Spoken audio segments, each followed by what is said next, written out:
अब शुरू करते हैं पहले शांति पाठ से, ठीक है।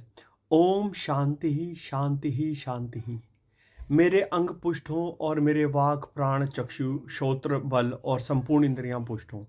यह सब द्वैध ब्रह्म है। मैं ब्रह्म का निराकरण ना करूं, ब्रह्म मेरा निराकरण ना करे। अर्थात मैं ब्रह्म से विमुख ना हूं, ना ब्रह्म मेरा परित्याग करे। इस प्रकार हमारा परस्पर अनिराकरण हो। उपनिषदों में जो धर्म है वो आत्मा आत्मज्ञान में लगे हुए मुझ में हो, वे मुझ में हो, त्रिविध आपकी शांति हो, त्रिविध ताप की शांति हो। तो अब शुरू करते हैं पहला, ठीक है। तो मैं सिर्फ वाक्य भाष्य पढ़ रहा हूँ इसमें, मैं पद भाष्य नहीं पढ़ूंगा, मतलब श्लोक का एक एक शब्द का मीनिंग नहीं पढ़ रहा हूँ मैं सिर्फ उसके अब भावार्थ को ही पढ़ूंगा, ठीक है। तो शुरू करते हैं। इस पूर्व ग्रंथ में कर्मों के आश्रयभूत प्राण विज्ञान और अनेक प्रकार के कर्म का निरूपण समाप्त हुआ, जिनके विकल्प और समुच्चय के अनुष्ठान से दक्षिण और उत्तर मार्गों द्वारा क्रमशः आवृत्ति आवागमन और अनावृत्ति कर्म मुक्ति हुआ करती है। इसके आगे देवता ज्ञान और कर्मों का समुच्चय निष्काम भाव से अनुष्ठान करने से जिसने अपना चित्त शुद्ध कर लिया है, जिसका आत्मज्ञान का प्रतिबंध रूप दोष नष्ट हो गया है, जो द्वैत विषय में दोष देखने लगा है तथा संपूर्ण बाह्य विषयों का तत्व ज्ञान जान लेने के कारण जो संसार के बीज रूप अज्ञान का उच्छेद करना चाहता है, उस आत्म तत्व के जिज्ञासु को आत्मस्वरूप के तत्व ज्ञान का कराने के लिए केनेशितम आदि मंत्र से यह नौवां अध्याय आरंभ किया जाता है। इस आत्म तत्व के ज्ञान से ही मृत्यु के कारण रूप अज्ञान का उच्छेद करना चाहिए, क्योंकि यह संसार अज्ञान मूलक ही है। आत्म तत्व अज्ञात है, इसलिए उसका ज्ञान प्राप्त करने के लिए आत्म विषयक जिज्ञासा उचित ही है। कर्म कांड में आत्म तत्व का निरूपण नहीं किया गया, क्योंकि यह उसका विरोधी है। इस विशेष रूप से जानने योग्य आत्म तत्व का कर्म कांड में विवेचन नहीं किया जाता। यदि कहो कि क्यों, तो उसका कारण यह है कि आत्मा का यथार्थ ज्ञान कर्म का विरोधी है, क्योंकि जिसका ज्ञान कराना अभीष्ट है वह आत्मा तो सर्वोत्कृष्ट ब्रह्म स्वरूप ही है। जैसा कि ततैव ब्रह्म तव विधि नेदम यदि दमुपासते इत्यादि श्रुति का कथन है। जो पुरुष स्वराज्य पर अभिषिक्त होकर ब्रह्म भाव को प्राप्त हो गया है, वह किसी के भी सामने झुकने की इच्छा नहीं करता। अतः जिसने यह जान लिया है कि मैं ब्रह्म हूं, ब्रह्म, उससे कर्म नहीं कराया जा सकता। अपने आत्मा का आत्मकाम ब्रह्म मानने वाला पुरुष किसी भी प्रवृत्ति को प्रयोजन यति नहीं देखता, और कोई भी प्रवृत्ति बिना प्रयोजन के नहीं हो सकती। अतः कर्म से ज्ञान का विरोध है, इसलिए कर्म कांड में आत्मज्ञान का उल्लेख नहीं है। अर्थात जिज्ञासा किसी विज्ञान विशेष के संबंध में ही होती है। यदि कहो कि तब तो कर्म का आरंभ ही नहीं किया जाए, तो ऐसा करना ठीक नहीं है, क्योंकि निष्काम कर्म पुरुष का संस्कार करने वाला है। यदि आत्मा के अज्ञान का कारण होने से आत्मज्ञान द्वारा कर्म का परित्याग करना ही अभिष्ट है, तो कीचड़ को धोने की अपेक्षा तो उसे दूर से ना छूना ही अच्छा है। कीचड़ धोते हैं ना हम हाथ लगा के, तो अगर धोने की अपेक्षा फिर छुओ ही मत उसको। उक्ति के अनुसार कर्म को आरंभ ना करना ही उत्तम है, क्योंकि यह अल्प फल वाला है और अधिक परिश्रम वाला है। आत्यंतिक कल्याण तत्व विज्ञान से ही होता है। सिद्धांति ठीक है, परंतु यह अविद्या मूलक कर्म जो भोगों की कामना करता है तथा इसी प्रकार जो कामना करने वाला है इत्यादि श्रुतियों के अनुसार सकाम पुरुष के लिए ही अल्प फलत्व आदि दोषों से युक्त तथा बंधन कारक है, निष्काम पुरुष के लिए नहीं।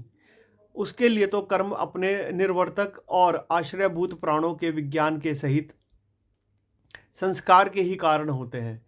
देव्याजी श्रेष्ठ हैं और आत्मयाजी इस प्रकार आरंभ करके वाजसनेय श्रुति में कहा है कि आत्मयाजी अपने संस्कार के लिए ही यह समझकर कर्म करता है कि इससे मेरे इस अंग का संस्कार होगा। यह शरीर महायज्ञ और यज्ञों द्वारा ब्रह्म ज्ञान की प्राप्ति के योग्य किया जाता है। यज्ञ, दान और तप ये विद्वानों को पवित्र करने वाले ही हैं इत्यादि स्मृतियों में से भी यही बात सिद्ध होती है। अकेला यह कर्म के साथ मिला हुआ होने पर भी प्राणादि विज्ञान सकाम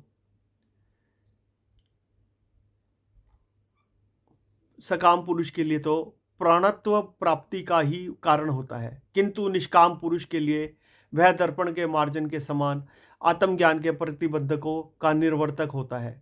हाँ, जिसे आत्मज्ञान प्राप्त हो गया है उसके लिए निष्प्रयोजन होने के कारण कर्म के आरंभ की अपेक्षा नहीं है, जैसा कि जीव कर्म से बंधता है और आत्मज्ञान से मुक्त हो जाता है। इसलिए पारदर्शी यतिजन कर्म नहीं करते। पूर्व काल में कर्म मार्ग और संन्यास मार्ग थे, उनमें संन्यास मार्ग ही उत्कृष्ट था। किन्हीं से त्याग से अमृत प्राप्त किया तथा इसके सिवा और कोई मार्ग नहीं है इत्यादि श्रुतियों में भी सिद्ध होता है। युक्ति से भी कर्म ज्ञान के साक्षात साधन नहीं है। कर्म तो चित्त शुद्धि के द्वारा ज्ञान के साधन है। अमृत तत्व की प्राप्ति तो ज्ञान से ही होती है।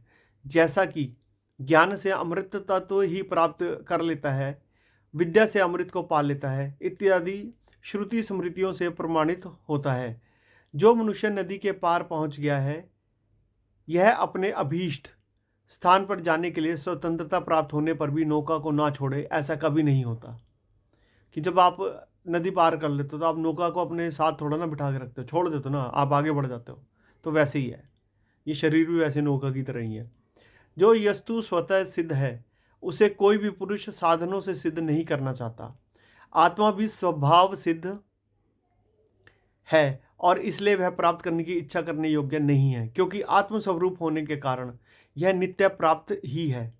इसी प्रकार उसका विकार भी इष्ट नहीं है, क्योंकि आत्मा होने के साथ ही यह नित्य, अविकारी, अविषय और अमूर्त भी है। इसके सिवा श्रुति से आत्मा कर्म से बढ़ता नहीं है इत्यादि और स्मृति से भी यह आत्मा अविकार्य कहा जाता है इत्यादि कहा गया है। शुद्ध और पाप रहित इत्यादि श्रुतियों से प्रकट होता है कि आत्मा का संस्कार करना भी अभीष्ट नहीं है। इसके सिवा अपने से अभिन्न होने के कारण भी वह संस्कार्य नहीं है, क्योंकि संस्कार अन्य वस्तु के द्वारा अनन्य का ही हुआ करता है। आत्मा से भिन्न कोई भी क्रिया भी नहीं है और स्वयं आत्मा के योग से ही आत्मा के संस्कार की इच्छा कोई ना करेगा। एक वस्तु का दूसरी वस्तु पर आधान करना और एक वस्तु का दूसरी वस्तु का प्राप्त होना नित्य नहीं हो और मोक्ष की नित्यता ही इष्ट है। इसलिए जिसे आत्मज्ञान हो गया है उसके लिए कर्म का आरंभ नहीं बन सकता। अतः जिसकी बाह्य बुद्धि निवृत्त हो गई है उसे आत्म तत्व का ज्ञान कराने के लिए केनिशितम इत्यादि उपनिषद आरंभ की जाती है।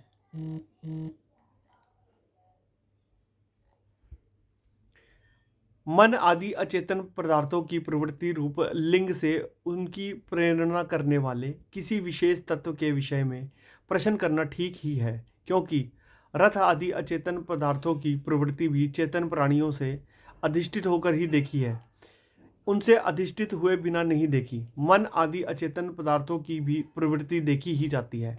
यही उनके चेतन अधिष्ठाता है के अस्तित्व का अनुमापक लिंग है। मन आदि इंद्रियां नियम से प्रवृत्त हो रही हैं, उनकी प्रवृत्ति के बिना किसी चेतन अधिष्ठाता के बन नहीं सकती। इस प्रकार सामान्य चेतन का ज्ञान होने पर भी उसके विशेष रूप का ज्ञान न होने के कारण यह विशेष विषयक प्रश्न उचित ही है।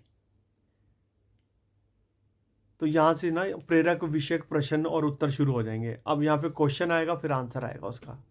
ठीक है, तो अभी इसको अब आगे कल कंटिन्यू करेंगे। राधे राधे।